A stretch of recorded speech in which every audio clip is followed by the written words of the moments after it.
কি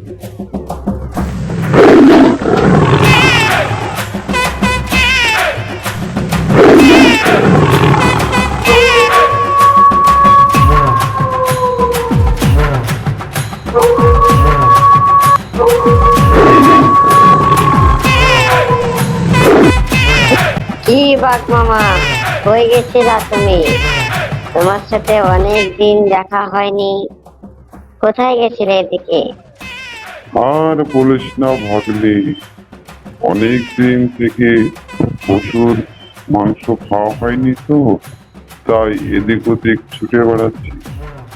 তুই একটা কথা বলতো, আজকাল পশুরা না অনেক চালাক হয়ে গেছে।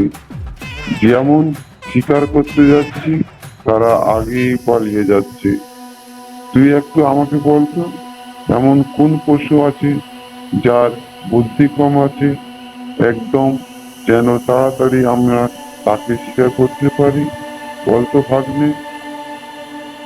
ও মামা, এ ব্যাপার, তুমি এ নিয়ে চিন্তা করছো কেন? আমি তোমাকে যুক্তি দিচ্ছি, চলো ওইদিকে আমরা দুজনেই যাই। আমি একটা গাধা দেখে আসলাম, ও বেটার অনেক বুদ্ধি কম।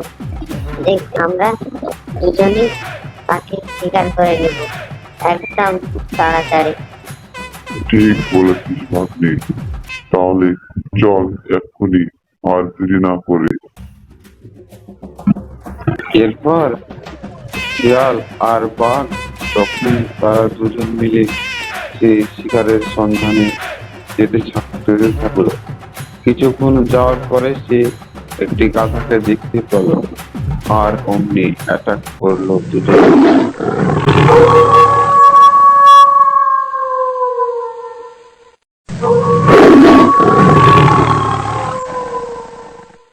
শোন ভাগ্নে, তুই একটু অপেক্ষা কর, আমি একে কাটার জন্য কিছু একটা অস্ত্র নিয়ে আসি।